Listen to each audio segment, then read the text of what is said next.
Hello, my dear friends. I'm so happy you're here with me today.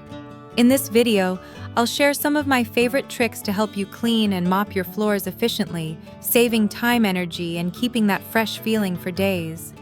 But let me ask you something. Have you ever spent hours mopping only to find your floor dull, streaky, or dirty again by the next morning? Oh, I've been there, too tired, arms sticky tiles, and that sinking feeling that all your effort just vanished. The truth is, most of us clean harder, not smarter. That's why today I want to show you a better way, simple habits that make your floors shine beautifully and stay clean much longer. I've used these methods for years, and they've truly transformed my home and my peace of mind. So let's begin.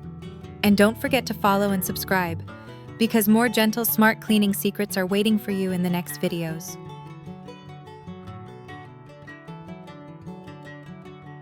Now let's begin with the very first step, the moment where every clean home truly starts. I always say that the real transformation begins long before the mop touches the floor. It starts with clearing the space, gently gathering the little things that somehow find their way onto the ground. Slippers kicked off in a hurry, a corner of a throw blanket, slipping down a puzzle piece hiding under the sofa. These tiny items might seem harmless, but they can slow down the whole process. And trust me, nothing feels better than having a smooth, open space, ready for a fresh, satisfying clean. If you have children in the house, you probably know how quickly toys multiply across the floor. One thing that has helped me tremendously is keeping a dedicated basket or plastic bin nearby. Before cleaning, I simply walk through the room and scoop everything into the bin.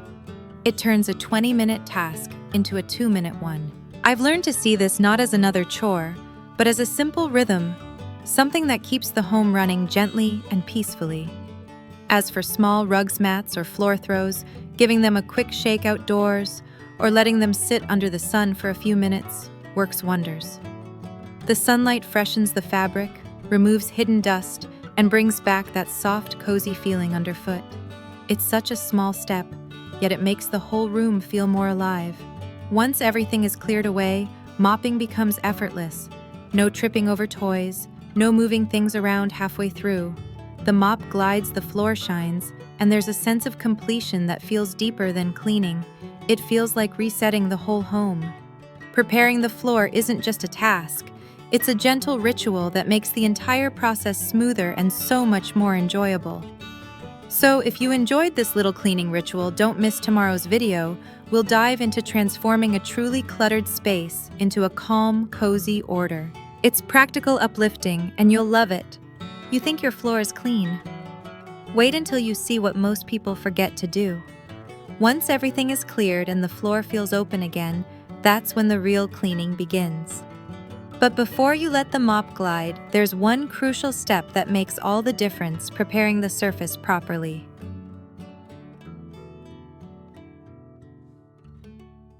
Next, we're moving into one of the most important but often forgotten parts: what to do right before you start mopping, the step that decides how clean your floor will truly be. I've always believed that before the shine comes the groundwork, and for floors that means sweeping or vacuuming first. It's a step so simple that many people skip it, but skipping it is like painting over dust. You'll never get that smooth, flawless finish. When dust, hair, and tiny crumbs stay on the floor, the moment water or cleaner touches them, they turn into sticky patches of mud. Suddenly, what should be a calm, easy routine turns into scrubbing and frustration. Over the years, I've learned that the tools you use matter just as much as the habit itself. A soft bristle broom can glide gently across the floor without scratching, while a vacuum with the right attachment reaches those hidden corners, the baseboards under the bed, beneath the couch, where dust loves to hide. And if you live with pets, you know the constant battle against fur. I've made it a habit to vacuum the rugs and sofa areas where my furry friend naps. It's a small effort that keeps the whole home fresher and more breathable. For me, this part of cleaning feels almost meditative. It's not just about removing dirt, it's about creating a foundation for what comes next. Once the floor is truly free of debris, every stroke of the mop feels smoother, every step feels lighter. It's a reminder that even in cleaning, the smallest beginnings shape the most satisfying results. It's time to bring back the shine. But not all cleaners are created equal. Some nurture your floors, while others quietly wear them down.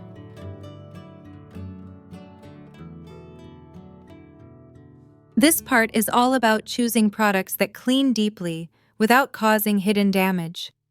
There's something deeply comforting about the smell of a freshly cleaned floor, the quiet gleam, the smooth surface under your feet. But over time, I've learned that not all cleaners bring that same peace. Some leave streaks, some dull the shine, and others, though they smell fresh, secretly harm the floor's surface. That's why I've come to swear by one simple rule: always choose a neutral pH floor cleaner. A neutral pH cleaner is like the gentle friend your floors deserve, balanced, kind, and effective without being harsh. It works beautifully on nearly every surface, wood, tile, or stone. Unlike acidic or alkaline cleaners, it doesn't strip away the finish or leave behind a sticky film that attracts even more dust. For a long time, I used vinegar because it seemed natural and safe. But after noticing my wooden floors looking dull, I realized that even something natural can quietly wear down what we're trying to protect. One little habit that makes cleaning easier for me is diluting the cleaner exactly as instructed, never guessing the ratio and pouring it into a spray bottle. That small bottle sits under my sink, ready for quick spot cleaning when spills happen. It saves time and prevents overusing the product, which can sometimes make the floor slippery or leave residue. And when the grout lines between tiles start to darken, I reach for a simple homemade mixture: baking soda and hydrogen peroxide. It bubbles gently, lifting away years of buildup without the sting of chemicals. For an even deeper clean, a steam mop works wonders.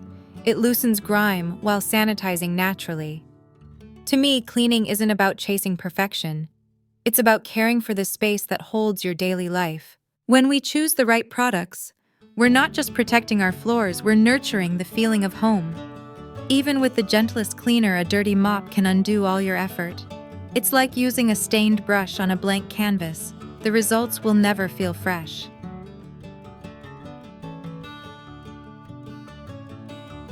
At this point, we've prepared the floor and chosen the right cleaner.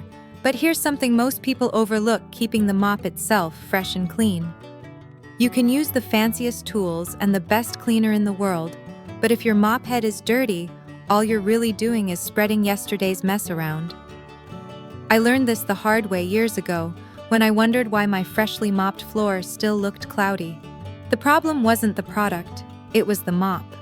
A mop head gathers everything: dust, hair, grease, even tiny food particles that cling stubbornly to the fibers. After a while, it stops cleaning and starts coating the floor with a thin layer of grime. That's why I make it a rule to rinse or change the mop head regularly while cleaning.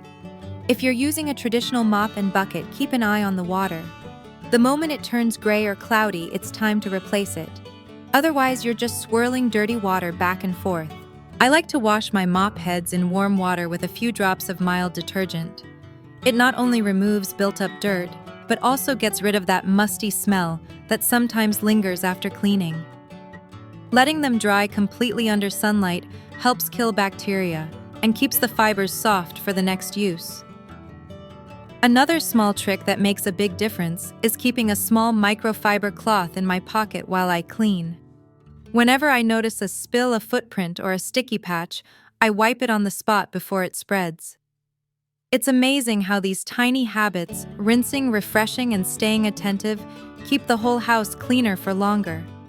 Because the truth is, a clean floor doesn't come from how hard you scrub, but from how much care you give to every small detail, even the mop that makes it shine.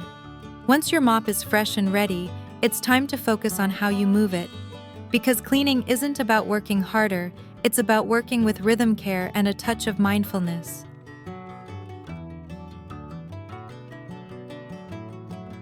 Now that your tools are ready, let's focus on movement, the rhythm and direction that turn mopping from a chore into a calming, satisfying ritual.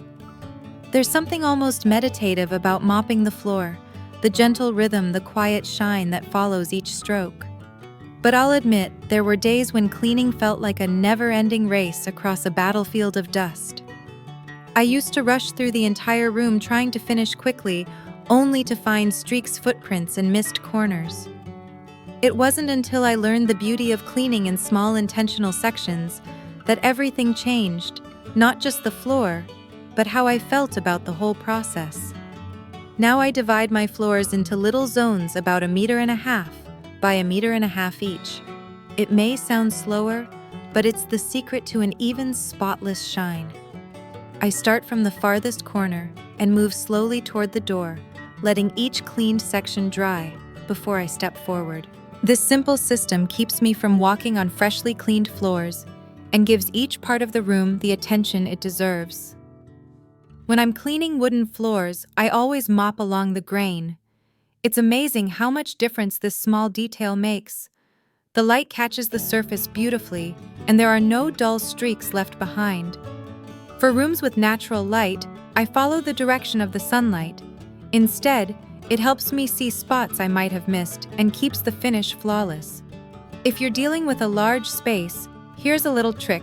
I use 2 mops, one slightly damp for cleaning and one dry for buffing and finishing. Switching between them not only saves time, but also prevents overwetting, which can harm wooden floors. It's a small act of care that pays off in both results and peace of mind. Cleaning isn't about perfection, it's about intention. When you slow down and treat each section like a little goal, you'll find that cleaning becomes less of a chore and more of a soothing, satisfying ritual. And this next tip? It's the one that makes people ask me, why does your house always smell so clean?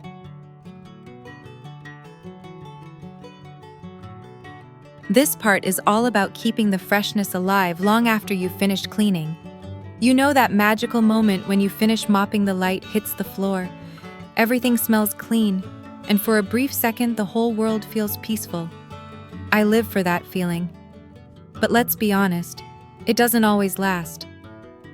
After a few hours, the air feels heavy again, and that lovely just cleaned scent fades away. It took me years of experimenting and a few sticky mistakes to figure out how to keep that freshness lingering just a little longer. First, I always make sure the floor dries quickly after mopping. It sounds simple, but moisture is the silent enemy of freshness. I open all the windows or switch on a fan to let air circulate. It helps the floor dry evenly and prevents that musty smell that comes from trapped humidity. A clean floor should smell crisp, not damp. Then comes my favorite part, scent.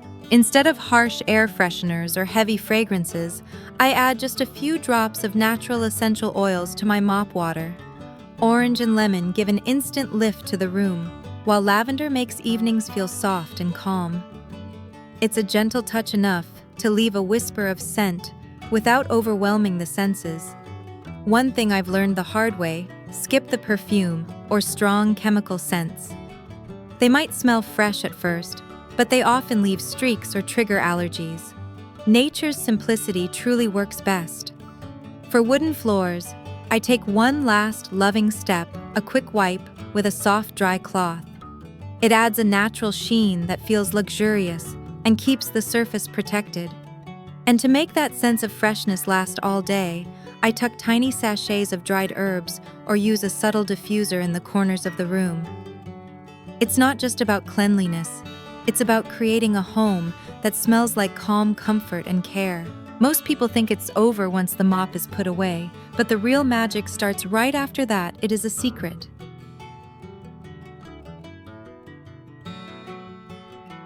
We've come so far, but here's the real secret that changes everything. The secret isn't in scrubbing harder, it's in preventing dirt from getting there in the first place. I used to mop endlessly, wondering why the floor never stayed spotless for long. Then one rainy day, as muddy footprints trailed across my living room, I realized the battle for clean floors begins right at the door. Now every entrance in my home has its own defense line. I place sturdy doormats outside and soft absorbent rugs inside to trap dust and moisture before they sneak in. During the rainy season, I add an extra mat that absorbs water and keeps puddles from forming. A quick wipe with a dry cloth after someone tracks in moisture makes all the difference. It prevents stains, odors, and those sneaky slips that happen when you least expect them. I also have one golden rule: no shoes in the house. It's a small change, but it completely transformed my cleaning routine. Everyone, even guests, has their own pair of cozy indoor slippers. The floor stays cleaner, and somehow the house feels calmer too, like a quiet, sacred space. To protect the surfaces, I stick soft pads under the chair and table legs. It's such a simple trick, but it keeps scratches away and makes moving furniture smooth and silent. Consistency is key. I vacuum once or twice a week and mop weekly more often if there's a spill or muddy paw prints from my dog. If you have pets or kids, spot cleaning those high-traffic areas daily helps so much. In the kitchen, I wipe the floor with warm water mixed with a bit of dish soap to cut through grease, then follow with clean water for a smooth, residue-free finish. And for bathrooms or humid spots, I use anti-slip cleaner and dry the floor regularly to keep mold away. Clean floors aren't just about beauty, they're about comfort, safety, and the quiet joy of stepping barefoot onto something that feels like home.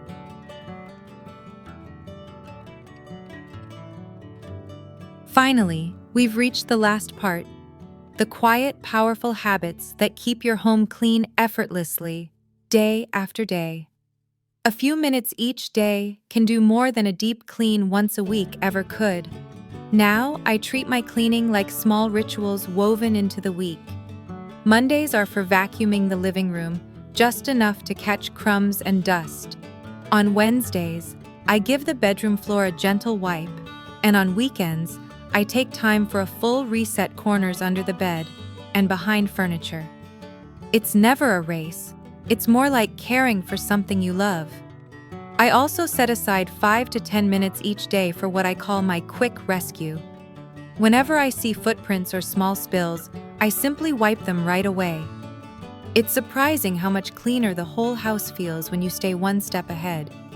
Cleaning tools need love too. Once a week, I wash my mop heads, dry them in the sun, and replace them when the fibers wear out. Sometimes I finish with a warm water mop infused with a few drops of lavender or lemon oil, a tiny act that leaves the floor shining and the air light and calm. A clean home, I've realized, isn't built in one day, it's built in moments, little by little.